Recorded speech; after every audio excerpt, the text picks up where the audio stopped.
Hey, welcome to another episode of the Rock Fantasy Files. I'm here with a very special guest, Mr. Gus G, and we're here to chat about his new album, Quantum Leap, that just came out October 8th via AFM Records, and it's out on CD and digital, and I believe the vinyl has a release date in November. And hello, Gus, welcome to the show, and where are you joining me from today? Hello. Thanks for having me. I'm in Greece, Okay. and yeah, happy to be on your show. Thank you for having me. And the vinyl does come out in November. I didn't have the exact date, correct? Yeah, November 26th Okay. is the date. So let's chat about the new album and what went into making it your first instrumental album. I'm not mistaken on that, correct? Correct. Yeah, it's fourth solo album overall, but first all instrumental record for me. Yeah, I mean, I guess you can say it's a product of the pandemic, of the Yeah. lockdown. Okay. So that's what you just wanted to do, something while being locked in our houses like we all been. And this is something that came out of the pandemic that gave you some uh incentive to do this instrumental, which I think is a very solid album. Thank you. Yeah, it's gotten really great feedback. I really didn't expect that, an instrumental shred guitar record or whatever you want to call it, like would Mhm. get such a good reaction in 2021, but it did. It's people are loving it, and I think it's a record that it's not just like a guitar record, so to speak of. I think it's just, it focuses heavily on compositions, like I've always done, really. Mhm.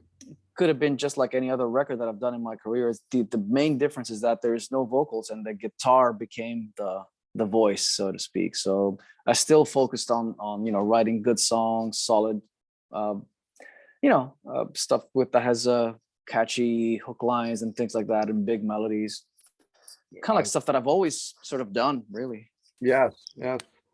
Who joined you on this project? Who was on the album with you? Yeah, I have Dennis Ward playing bass. um he's primarily known for being in bands like Pink Cream 69 and Unisonic, and now he just joined Magnum. Okay. And Dennis and I have been working together for the past 5 or 6 years. He produces Firewind, and he co-writes with me a lot on my solo records as well. He on the previous album he sang. He has a great voice. He's not only a great bass player, Mm-hmm. he sings as well, so he comes up with all the vocal melodies and things. So yeah, on this record he played bass and he mixed the record. And on drums I have a guy called Vincent Velasco. Okay. Great guy, UK based drummer. Yeah, I think he plays in a band called Pendragon, a prog band. Okay. And that's it. You have a few videos that you've been busy doing that are available to promote the new release. The first one I checked out yesterday was a video for Fierce, which I think is an amazing song, and I absolutely love that. And what went into that video is a black metal guy with a cat, and then at the end of it we find out that you were dreaming in black metal. And was that a normal day during the pandemic in your household? Well, in the end, it turned out to be like a normal day. That's what too many months of lockdown will do to you, I guess. You start experimenting and putting makeup on and try to come up with corpse paint variations on your face. And I don't know, I just had this idea. I wanted to make a different video, like a home video kind of thing, instead of just like the usual performance clips that we do in a studio or in a location. So I said to the director, grab a camera and come over to my house. And I had this idea for the concept, that to portray a rock star that's kind of grumpy and and he's sad or whatever, and just lives alone with his cats or something, and then he keeps this girl in his dungeon or something as a slave, and then they end up falling in love and they form a band, and it's kind of like this nightmarish comic kind of I don't know. There's a sense of comedy in it, of course, but Yes. yeah, but it really is a love story in the end. I saw at the very end. Yeah, yeah. You woke up and you're like, wow. And then you reached over, it's like, oh shit. Yeah, Faint that's girlfriend is still that, here. that's a plot twist. Is it a nightmare or is it reality? So And you kind of transformed yourself into Abbott or Danny Filth, quite, pretty honestly there. But let's chat about some of the other videos that and what went into them. And I also watched a video for Exosphere, and great tune. I love that whole space theme. But yeah, let's talk about the other videos a little bit and some of the tracks. sure, yeah, absolutely, yeah. Well, I shot a bunch of videos actually for this album. Especially nowadays, it seems that if you don't have a visual connected to the audio, it's almost like the music is not even there in a way. Yes. If that makes sense. But so I tried to shoot as many videos as I could. It's not all of it that I've done is too fancy or too expensive, but everything has a vibe, everything has a certain setting, and they're well done in my opinion. And yeah, Exosphere is one of those. It was actually the first single that we put out back in April, and yeah, it has that kind of space sci-fi vibe, whatever. And Sure. we have some cool graphics on it. And I actually performed in a theater, and I was playing with my back to what was going to be the crowd, to the seats, the theater seats. So there's this big kind of empty space behind me, and then we added some cool props and CGI effects and stuff. And it's a cool track, pretty modern, one of the more modern tracks on the record. For sure. What other videos did you do? What songs? Maybe we can fill our viewers in. Yeah, I did one for the song called Enigma of Life, which is more of like a bluesy kind of track, and that's like an outdoor kind of setting. We shot it here in Thessaloniki, a little bit outside the town, where it's like it's actually a cool location. We went to this area that's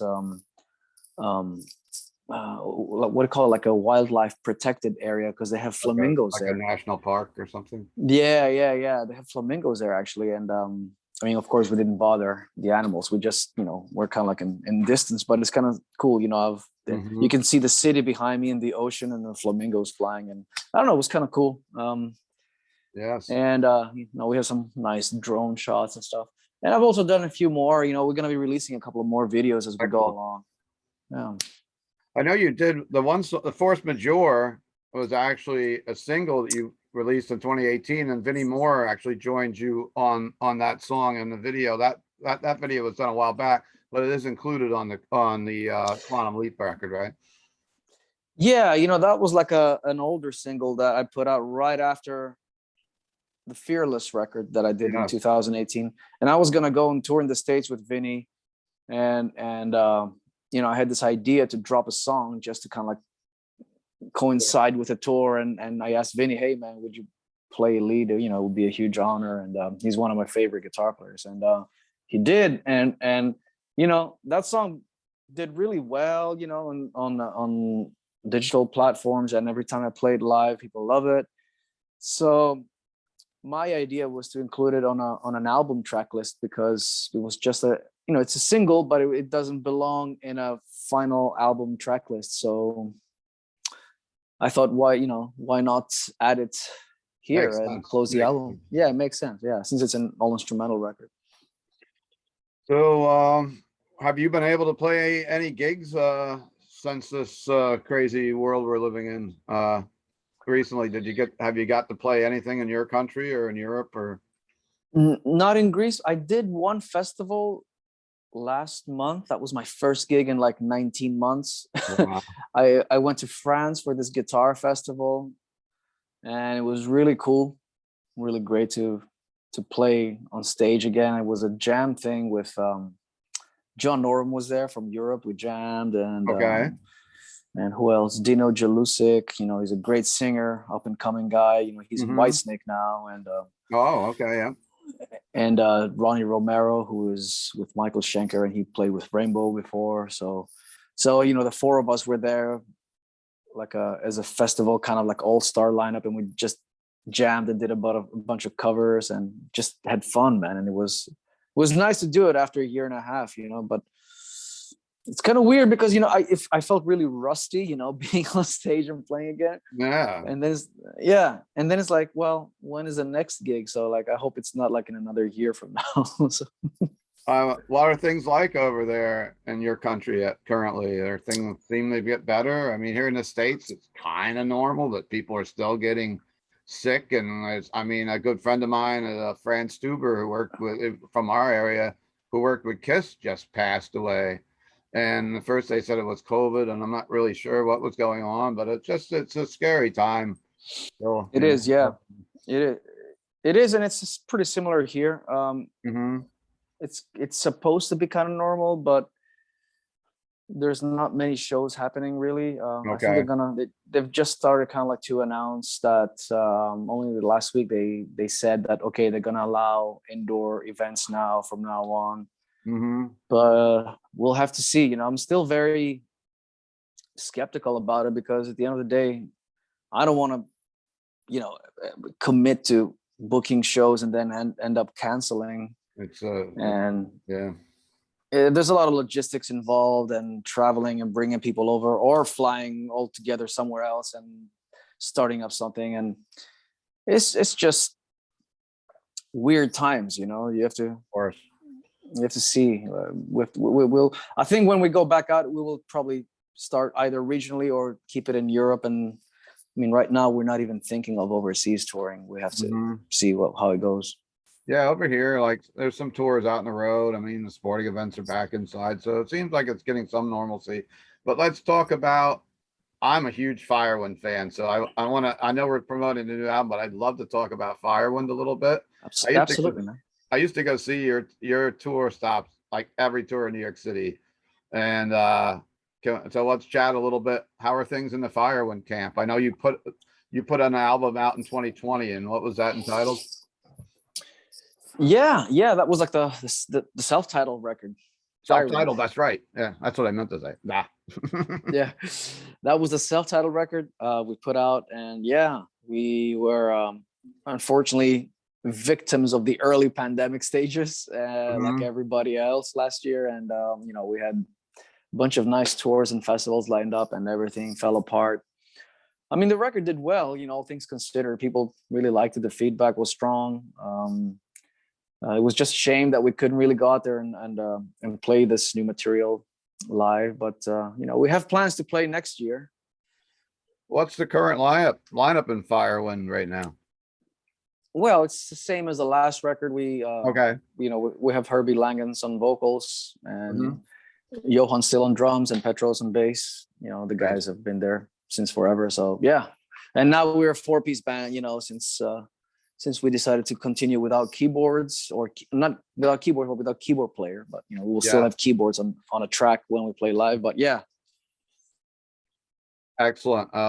So hopefully, and you're planning on going on the road with Firewind next year. You said that's awesome. And I would hopefully one day you can get back to the States and we can come see you over here. Well, we're supposed to do the Monsters of Rock cruise in February. Oh, okay. We're scheduled to, that'll be like a one-off thing, but we were originally thinking of going on after that and doing like a full American tour, but I don't think it's going to happen. But of course, right now, from what I hear, I'm not even sure if travel restrictions are lifted for Europeans coming into the States. Yeah, I'm not sure. We have, So we're kind of like monitoring the situation, because if we can't travel to the States, we won't even be able to come over for the cruise. So we'll see. I know that a couple of European bands have made it over here. Sabaton were over here with Judas Priest, and of course that tour got cut short because of the health in the Priest camp. But there are some European bands coming over, but it's not normal for sure.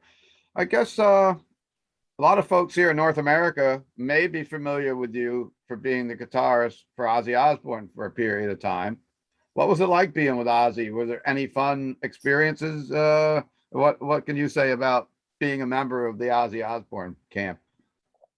Yeah, it was real fun, man. It was great. It was wow, some of the best years, was just great to just get to do this at such a level and learned a lot, you know, and just a lot of fun times. Great shows everywhere, big shows, you know, just getting to experience that at such a level. Um, so yeah, it's something that yeah, it will follow me for the rest of my career. So it's I'm proud of that era, you know, that time. I was excited for you to get that job, and at the same point, I was like, "Oh man, but what's going to happen to Firewind?" Because I love Firewind so much. And what in any one story of Ozzy? Did he pull any practical jokes on you, like he's pretty famous for? Um, I mean, he did some pretty goofy things, Okay. but you know, he really you know, he didn't pull any pranks on me, not at all actually. But Okay. he was very sweet. He was very nice, you know. Excellent. He you know, he's like just a naturally just like a really funny guy. So, you know, you just sit in the room with him and like within 2 or 3 minutes, you know, he'll be doing something that's really funny and everybody will be laughing. And he has a lot of great stories from the past. So it's just great to just sit there in a corner, you know, Hmm. sip on a coffee or something and just listen to him say, you know, tell his tales, you know. Yeah, definitely. What actually caused the departure from the band? Is it just something that where he decided to go in a different direction, or? No idea really, man. I mean, you know, he works all the time, as you know, he throughout his career, he works with all kinds of people. You Yes. know, so Mm. he's a solo artist, and that's how it is. You know, solo artists work with different people, Yeah, as I do in my yeah, of solo course. band. So Yeah. I know he was planning on doing the farewell tour and, you know, the reunion with Zach Wild, what totally made sense. You know, Yes. if there's one iconic guitarist that he should be bringing back for that, that's Zach Wild. So that totally made sense. I think that's where, you know, my exit Yeah. came about, and then Zach coming back in, and but since then, I mean, you know, he's been doing a record with other people, and Yes. Yep. he hasn't used much of the, you know, the live. It seems now that the live band is a different thing, and in the studio he just Yeah. works with different songwriters and producers. So I think in whatever. the time period you were there, and then of course, he went back and did the Black Sabbath farewell tour soon, or in around that time period too, where he started that up again. But yeah, it's an honor to have you on the show today. You probably don't remember me, but I won an amp from you at a local seminar here. You did it at a music shop called Alto Music. We spoke a little bit about that off the camera, but Right. I thought that was a neat thing. We were like, at the time you were in Ozzy's band, and I'm like, wow, there's gonna be a million people here. And it was kind of quiet, but it was, I don't know if they advertised it quite well, but there was a good handful of us watching you perform and play. And it was like a raffle, and I won an amp and actually gave it to my employee because I don't play any instruments. So that was an interesting thing. What are some of your influences in playing guitar? What made you pick it up? Well, first of all, it was Peter Frampton. Okay. Yeah, my dad had the vinyl Frampton Comes Alive, so, you know, when I listened to that, it was like a revelation, especially the talk box guitar, which would sound like a robot. And Yeah. yeah, so that was definitely the first kind of connection there with guitar, with a guitar player. And then of course, you know, listening to other things like classic rock or Mhm. heavier things, and later on, you know, as a teenager watching MTV and all the videos. And, you know, I was into a lot of things, you know, from Nirvana at the time that was blowing up in the early 90s to Metallica and Guns and Roses. And then of course Black Sabbath, that was like another revelation kind of moment for me. Mhm. Yeah, so a lot of guitar players, man. And then I got into the whole shred thing and basically never looked back. So Yeah, yeah, definitely.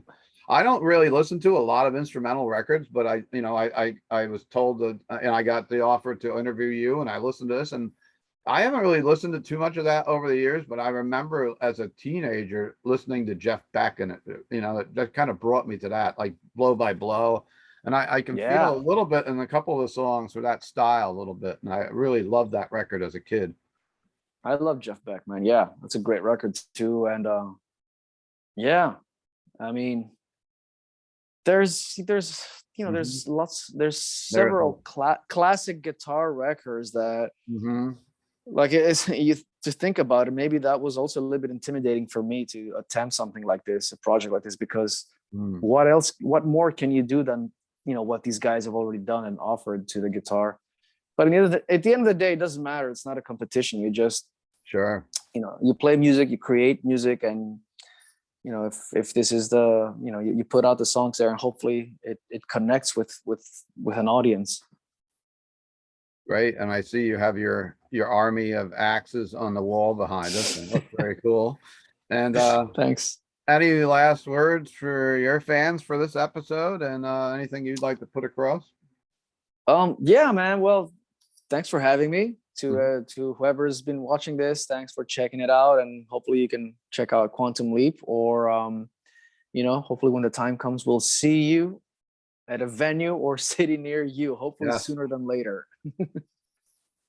Sounds great. And of course, we'll put all your links in the description of the video. And thank you for joining the Rock Fantasy Files today. It's an honor, and I hope to get to see Firewind again too, of course. And please, if you like this, hit subscribe, hit like, and speak about your favorite Gus G material and what you think about the album or Firewind. And hopefully we get to have you back on the channel down the road again, and stay safe over there. And I see one of your kitty cats was walking around back there. So you're a cat. Oh yeah.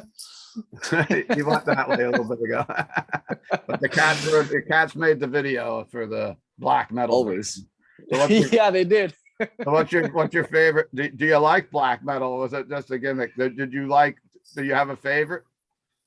You know, I like some stuff. You know, I actually like the whole aesthetic of it. You know, you know, I like bands like Debo Borger and you know, some Cradle Fill, stuff like that. Or yeah. I mean, I like some of it. You know, I'm into all kinds of things, man. I mean, it doesn't matter. And you know, it was just, you know, the core spin was more like to portray how. My idea was to portray like the, you know, the metalhead kind of stereotype in our society, who, you know, if you have long hair and wear black clothes, that people still kind of look at you as like a weirdo. Yes. Sadly, but yeah, that's the way it is, you know. So it was more like to portray a certain image, you know, not to make fun of black metal or anything like that. I don't think you were making fun of it at all. I came across, I thought it was cool as heck, but cool, man. Well, thank you, Steven, for joining us, and stay safe over there, and rock and roll, man. All right. See ya.